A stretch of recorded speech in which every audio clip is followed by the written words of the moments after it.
नमस्कार दोस्तों, आप देख रहे हैं खबर एचपी और आइए वक्त हो गया हिमाचल प्रदेश के ताजा और बड़ी खबरों को जानने का। बताएंगे सभी खबरें एक एक करके एवं विस्तार से। उससे पहले आप हिमाचल प्रदेश के किस जिले से न्यूज को देख रहे हैं कमेंट बॉक्स में कमेंट करें। साथ ही सभी खबरों से अपडेट रहने के लिए चैनल को भी सब्सक्राइब करें और बेल आइकन को जरूर दबाएं। तो दोस्तों चलिए शुरू करते हैं आज की पहली बड़ी खबरें। स्वास्थ्य विभाग में 1891 आउटसोर्स कर्मचारियों का भविष्य दांव पर जारी नहीं हुई अधिसूचना। आईजीएमसी और डीडीयू समेत पूरे प्रदेश में कोरोना काल में रखे 1891 आउटसोर्स कर्मचारियों का भविष्य दांव पर लग गया है। वहीं मुख्यमंत्री सुखविंदर सुक्खू ने आदेशों के 10 दिन बाद भी उनके अनुबंध को बढ़ाने के लिए अधिसूचना जारी नहीं हो पाई है। वहीं आलम यह है कि आईजीएमसी डीडीयू समेत पूरे प्रदेश में कोरोना काल के दौरान रखे आउटसोर्स कर्मचारी अनुबंध खत्म होने के बाद भी बड़े अस्पतालों में काम कर रहा है। एचआरटीसी के 11,000 कर्मियों को नहीं मिला वेतन, वर्ग 2 रूल की चेतावनी। हिमाचल पथ परिवहन निगम के 11,000 कर्मियों को अप्रैल माह के 9 दिन बीतने के बाद भी वेतन नहीं मिला है। वहीं निगम कर्मियों का कहना है कि वेतन न मिलने के कारण बच्चों की स्कूल फीस तक नहीं भर पा रहे हैं। वहीं एचआरटीसी चालक परिचालक ऑपरेशनल स्टाफ यूनियन ने निगम प्रबंधन को 7 दिन के भीतर वेतन जारी करने का अल्टीमेटम दिया है। ऐसा न होने की सूरत में वर्ग 2 रूल यानी कि दिन में 8 घंटे की ड्यूटी पर जाने की चेतावनी दी है। 12 अप्रैल को बीजेपी घोषित करेगी निगम प्रत्याशियों का नाम, टिकट पाने के लिए यह है फार्मूला। नगर निगम शिमला के चुनाव 2 मई को होने हैं। वहीं 13 अप्रैल से प्रत्याशियों का नामांकन शुरू हो जाएगा। वहीं शिमला नगर निगम चुनाव की तैयारियों के लिए रविवार को बीजेपी ने प्रदेश कार्यालय में बैठक बुलाई। वहीं बैठक में जीत की रणनीति पर चर्चा होने के बाद फीडबैक भी लिया गया। वहीं हिमाचल बीजेपी के सह प्रभारी संजय टंडन ने बताया कि नगर निगम चुनाव के लिए पार्टी ने सभी 34 वार्डों की बैठक पूरी कर ली है। हिमाचल में कोरोना ने ले ली एक ही दिन में 4 जाने, पॉजिटिव केस में भी हुआ इजाफा। जी हां, हिमाचल प्रदेश में कोरोना के मामले में लगातार इजाफा देखने को मिल रहा है। वहीं प्रदेश में बीते 24 घंटे में 137 नए मामले रिपोर्ट किए गए हैं। वहीं चिंता का विषय यह है कि एक ही दिन में कोरोना की वजह से 4 लोगों की जान चली गई है। वहीं कोरोना की वजह से जान गंवाने वाले मरीजों में 3 मरीज जिला शिमला और 1 मरीज जिला सिरमौर में से था।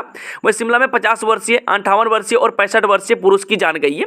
इसके अलावा सिरमौर में भी 81 वर्षीय एक बुजुर्ग व्यक्ति को कोरोना की वजह से जान गंवानी पड़ी। हालांकि यह सभी मरीज कोविड-19 के साथ अन्य बीमारियों से जूझ रहे थे। मन्नत पूरी होने पर दिल्ली के श्रद्धालु ने ज्वालाजी मंदिर में चढ़ाया 21 किलो चांदी का छत्र। दिल्ली के एक श्रद्धालु ने अपनी बेटी की मन्नत पूरी होने पर प्रसिद्ध शक्तिपीठ ज्वालामुखी माता के दर पर रविवार को 21 किलो चांदी से बना छत्र चढ़ाया।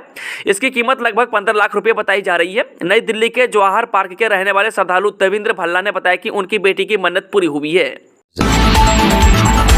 एमबीबीएस प्रथम वर्ष का परिणाम घोषित, पहले 3 स्थानों पर लड़कियों का कब्जा। एमबीबीएस के प्रथम वर्ष का परीक्षा परिणाम घोषित हो गया है। वहीं अटल मेडिकल एंड रिसर्च विश्वविद्यालय नेरचौक मंडी ने यह परीक्षा परिणाम वेबसाइट पर डाल दिया है। इसमें अभ्यर्थी अपना रिजल्ट देख सकते हैं। वहीं करीब 700 प्रशिक्षु डॉक्टर ने परीक्षा दी थी। इनमें करीब 600 पास हुए हैं। वहीं 80 की रीअपियर आई है। वहीं 20 ग्रेस मार्क्स से पास हुए हैं। वहीं परीक्षा परिणाम में भी लड़कियों ने ही अधिकतर अंक हासिल किए हैं। बिलासपुर में खुलेगा प्रदेश का पहला महर्षि वेदव्यास गुरुकुलम विद्यालय। हिमाचल प्रदेश का पहला महर्षि वेदव्यास गुरुकुलम विद्यालय बिलासपुर जिले की ग्राम पंचायत जबली में खोला जाएगा। इस विद्यालय का काम अंतिम चरण में है। वही विद्यालय में बच्चों को वेदों की शिक्षा दी जाएगी। वही जून महीने में विद्यालय को तैयार कर विधिवत उद्घाटन कर दिया जाएगा। इसी को लेकर ही महर्षि वेदव्यास गुरुकुलम विद्यालय ट्रस्ट की बैठक रविवार को लक्ष्मी नारायण मंदिर के औद्योगिक क्षेत्र में आयोजित की गई है। वही बता दें कि यह प्रदेश का पहला विद्यालय होगा जिसमें बच्चों को वेदों का पाठ, अध्ययन और अन्य पढ़ाई करवाई जाएगी। वही ट्रस्ट ने विद्यालय की तैयारियों को लेकर बैठक की। वही बैठक की अध्यक्षता ट्रस्ट के अध्यक्ष इंद्र डोगरा ने की है। वही बैठक का संचालन ट्रस्ट के महामंत्री अधिवक्ता तुषार डोगरा ने किया। वही बता दें कि बैठक में विद्यालय के काम को तेजी से पूरा करने के लिए योजना बनाई गई है। पूर्व सचिव को आज दोबारा न्यायालय में किया जाएगा पेश।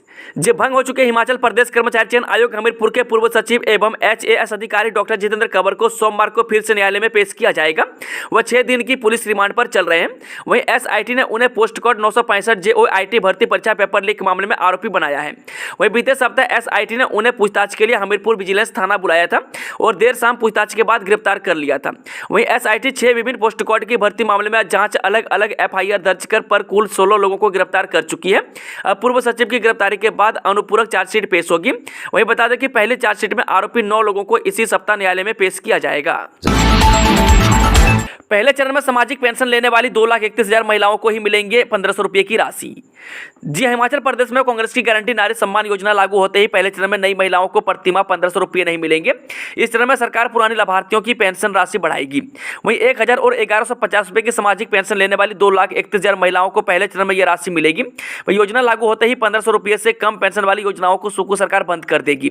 वहीं बता दें कि वर्तमान में विधवा, एकल, परित्यागता, दिव्यांग और कुष्ठ रोगी महिलाओं को 1000 और 1150 रुपये की मासिक पेंशन मिल रही है। वहीं दिव्यांग पेंशन के तहत कुछ महिलाओं की आयु 60 वर्ष से अधिक भी है। वहीं शेष योजनाओं में 18 से 59 आयु वर्ग की महिलाएं शामिल है। 9वीं 10वीं कक्षा के विद्यार्थियों को गणित व विज्ञान की निःशुल्क कोचिंग देगी सरकार। जी, हिमाचल प्रदेश के सरकारी स्कूल में पढ़ने वाले 9वीं और 10वीं कक्षा के विद्यार्थियों को गणित और विज्ञान विषय की निःशुल्क कोचिंग दी जाएगी। वहीं प्रदेश सरकार ने कोचिंग देने का काम अवंती फेलो ट्रस्ट को सौंपा है। वहीं 19 अप्रैल को ऑनलाइन परीक्षा पास करने वाले विद्यार्थियों को निःशुल्क कोचिंग लेने का मौका मिलेगा। वहीं बता दें कि मई से कोचिंग शुरू होगी। वहीं परीक्षा में शामिल होने के लिए 15 अप्रैल तक विद्यार्थियों को ऑनलाइन पंजीकरण करवाना होगा। वहीं स्कूलों में शिक्षाओं की मौजूदगी के बीच गूगल फॉर्म माध्यम से 19 अप्रैल को प्रवेश परीक्षा होगी। एचआरटीसी में ड्राइवर प्री ड्राइविंग टेस्ट 17 से भरे जाएंगे चालकों के 276 पद। जी, हिमाचल पथ परिवहन निगम में ड्राइवरों के पदों को भरने की प्रक्रिया शुरू हो गई है। वहीं निगम के सभी डिवीजनों में 17 अप्रैल से युवाओं के प्री ड्राइविंग टेस्ट लिए जाएंगे, जो कि 12 जून तक चलेंगे। वहीं हमीरपुर डिवीजन के युवाओं के प्री ड्राइविंग टेस्ट बिलासपुर की वर्कशॉप में आयोजित किए जाएंगे। वहीं निगम युवाओं को कॉल लेटर भेजने में लगा हुआ है ताकि युवा समय पर प्री ड्राइविंग टेस्ट देने पहुंच सके। बता दें कि हिमाचल पथ परिवहन निगम में ड्राइवरों के 276 पदों को भरने के लिए युवाओं से आवेदन मांगे गए थे। वहीं ड्राइवरों के पदों को भरने के लिए निगम के सभी डिवीजनों में 17 अप्रैल से युवाओं की प्री ड्राइविंग टेस्ट शुरू हो रहे हैं, जो कि 12 जून तक चलेंगे। विजिलेंस ब्यूरो के पेपर लीक मामले की जांच 3 और परीक्षाओं पर एफआईआर दर्ज। जेओआईटी पेपर लीक मामले में विजिलेंस जेई सिविल जेओआईटी और सहायक सुपरिटेंडेंट जेल पोस्ट कोड 915 में एफआईआर दर्ज करेगी। वहीं विजिलेंस ने इन परीक्षाओं में एफआईआर दर्ज करने के लिए प्रदेश सरकार से अनुमति मांगी है। वहीं प्रदेश सरकार से अनुमति मिलते ही विजिलेंस इन पोस्ट कोड की परीक्षाओं में केस दर्ज करेगी।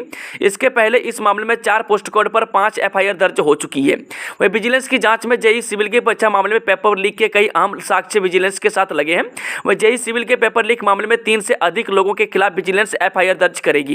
बता दें कि जेओआईटी पेपर लीक मामले में आयोग की विभिन्न परीक्षाओं की जांच विजिलेंस की एसआईटी कर रही है। वहीं एसआईटी परीक्षाओं के रिकॉर्ड के अलावा आरोपियों के बैंक खाते भी खंगाल रही है। वहीं विजिलेंस की जांच में अभी तक आरोपियों के खाते कई अभ्यर्थियों के लेन देन का खुलासा हुआ है। जुलाई से बनने लगेगी दुनिया की सबसे ऊंची सिंकुलर टनल, 250 किलोमीटर घट जाएगी मनाली कारगिल की दूरी। जी हां, हिंदुस्तान जल्द ही दुनिया में सबसे ऊंची पर ट्रैफिक टनल का निर्माण करने जा रहा है।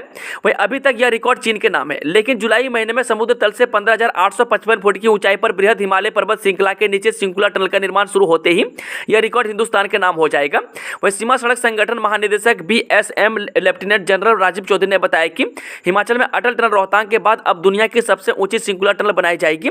वहीं उन्होंने कहा कि अटल टनल का निर्माण जुलाई महीने में शुरू होगा और टनल के निर्माण में 1861 करोड़ रुपए खर्च होंगे। वहीं सिंकुलर टनल दुनिया में सबसे अधिक ऊंचाई पर बनने वाली टनल है।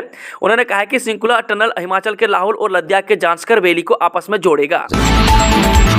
अब अंतरिक्ष से वायु प्रदूषण की निगरानी नासा ने लॉन्च किया वायु गुणवत्ता बताने वाला उपकरण टेम्पो। जी, national aeronautics and space administration यानी कि नासा ने एक ऐसा शक्तिशाली उपकरण लॉन्च किया है जो अंतरिक्ष से हवा की गुणवत्ता का निरीक्षण करने वाले वैज्ञानिकों के तरीके में सुधार लाएगा। वहीं एलन मस्क के सहयोग से अमेरिकी अंतरिक्ष एजेंसी टेम्पो यानी tropospheric emission monitoring of pollution instrument नामक एक वायु गुणवत्ता मॉनिटरिंग लॉन्च किया। वहीं नासा ने एक मीडिया एडवाइजरी जारी करते हुए कहा कि नासा स्मिथसोनियन इंस्ट्रूमेंट टेम्पो पहला अंतरिक्ष आधारित उपकरण है जो प्रमुख वायु प्रदूषकों की हर घंटा निगरानी करेगा।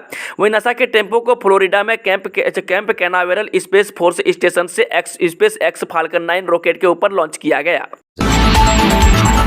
खालसा स्थापना दिवस के लिए पाकिस्तान रवाना हुए 1000 से अधिक सिख श्रद्धालु।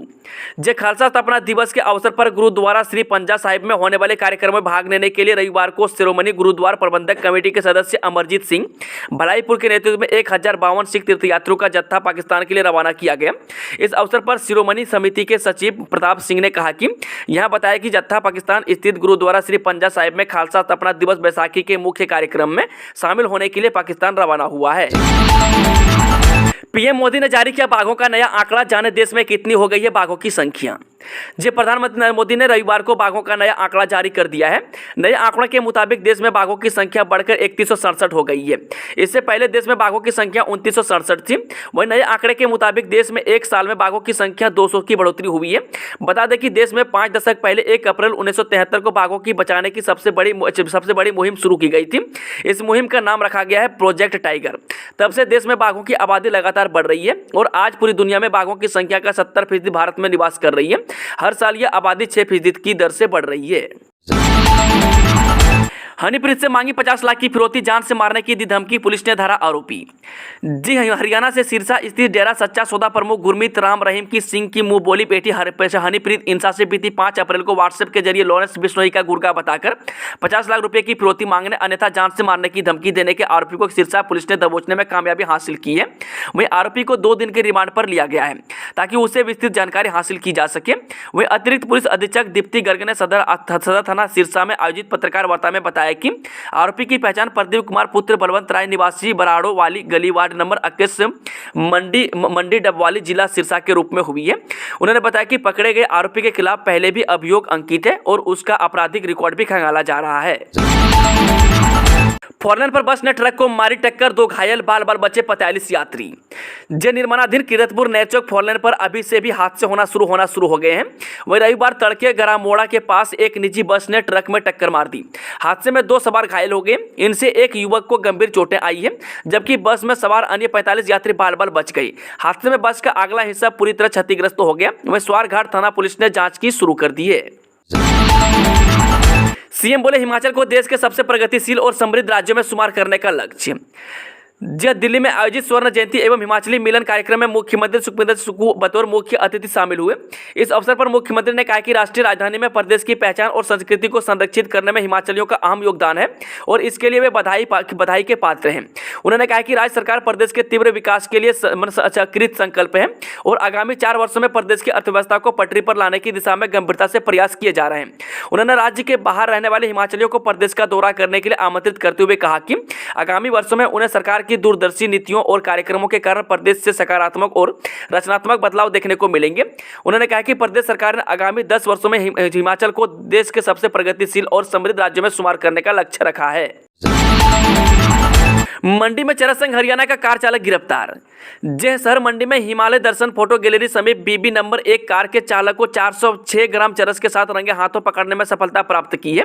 वह चरस का आरोपी कार में सवार होकर कुल्लू से मंडी को आ रहा था कि पुलिस ने नाकाबंदी के दौरान की जा रही जांच में पकड़ लिया। इस संबंध में सदर पुलिस ने NDPS एक्ट के तहत मामला दर्ज आगामी जांच शुरू कर दी है। वह शुक्रवार को नाकाबंदी के दौरान कुल्लू से मंडी आ रहे वाहनों की पुलिस जाँच कर रही थी। एक पंजाब नंबर की गाड़ी की जाँच करने पर पुलिस को चालक के पास से 406 ग्राम चरस बरामद हुई है।